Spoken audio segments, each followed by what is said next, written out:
You know, it's almost like your birthday with a package from China, so let's go.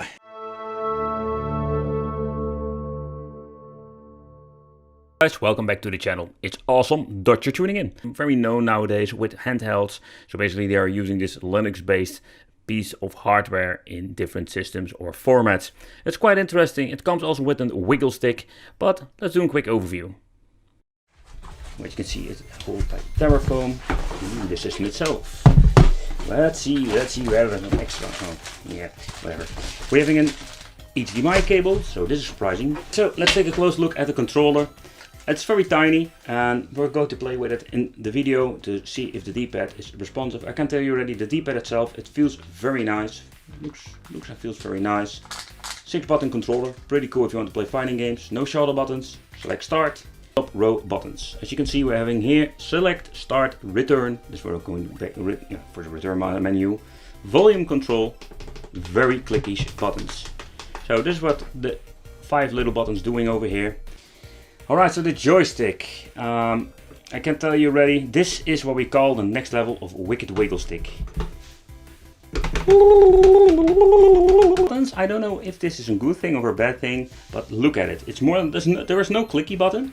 But it's a really long travel button. What they like to, I think, what they like to mimic or simulate. I'm saying this correctly. That they want to make more this arcade feeling. So giving this button a real big travel. All right, where you can find here the on and off switch, charging port, TF slot. This is a headphone out, 2 USB ports for connecting your controllers, HDMI out, very cool. And we're having a very huge speaker over here. The layout is a little bit similar if you look at the previous model. We're having here these little thumbnails. So far I know you cannot swap them out. Here at the bottom we're finding the menu for the games, music, pictures, movies, and file, explorer, and we're having the settings. Alright, let's check the settings. Language, theme settings. Okay, let's see if we can change it out. Ooh. No, let's stick to the previous model or the previous theme style. Off-screen settings. Let's see what it is. Okay. We're having, or in other words, this is more like power saving. Backlight settings. We can adjust the brightness if we like. And we have restore default settings and system information. So this is more the GB2 retro game, and this is one of the earliest models.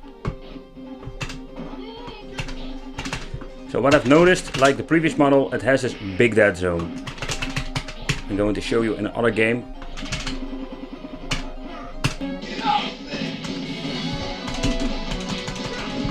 The joystick itself is not bad. You really need to get used to it.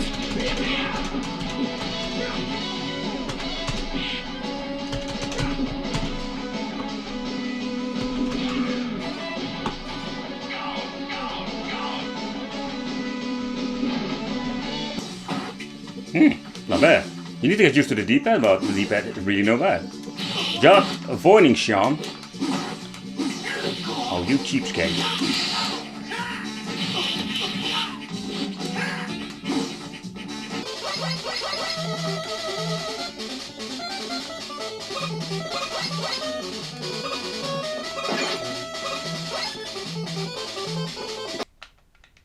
Oh, this is a homebrew game. Wow. This is bad. Woo! Yeah. And as you can see, that works just fine too.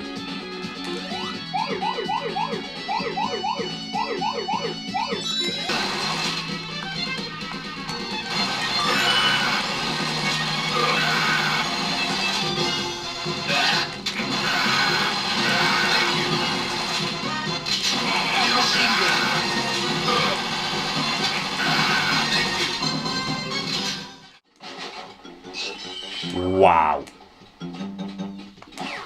This is seriously playable.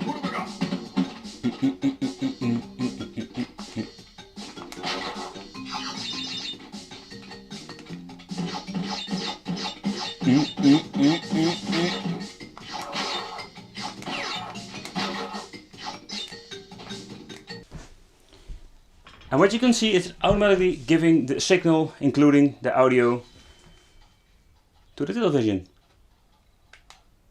Okay, let's load it up. And then and it still runs pretty smooth. So this is the best signal output we are going to get. Okay, we're going to try out some other games. Pretty damn awesome. Okay, I'm going to change the volume with this.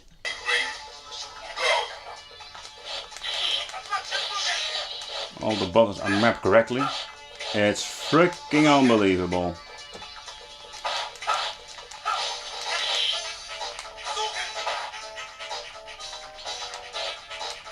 Okay, shall we try this second controller? Let's pause it. Okay.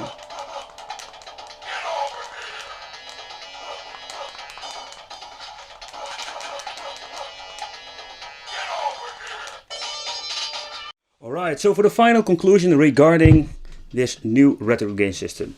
So I think the biggest bummer of this thing is the joystick itself. They didn't improve it if you look at the previous model. The previous model has this wiggle stick. This is more like the Supreme wiggle stick, and the dead zone is pretty damn huge.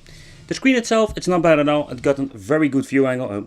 I hope you can see I have a little bit of reflection problem here, but the screen itself is not bad at all. You cannot compare it with the X16 portable system I've reviewed. This one is way better. The buttons, I really like it. I really like it. It feels, of course, not like a real arcade, but still the idea behind it, it's cool. Very convenient buttons over here. So, and the thing what I really love about this system, that you're finally having an HDMI output. No AV out bullshit anymore, just HDMI, plug it into your television, and what you have seen in the video, the screen is pretty decent. 2 USB controllers, so you can play together with your buddy. It also has support for PlayStation 1 that was not on the box. N64 is not working, but yeah, again, they are not saying it's working with N64, but it would be very cool. You can play some Magic Brothers. But yeah, this is what you're going to get. Let me know. Do you have any questions? Do you want to see an extra video or something? Let me know. Leave it in the comments. Don't forget to like, subscribe to the channel, and hit the little bell. See you next time. Bye bye.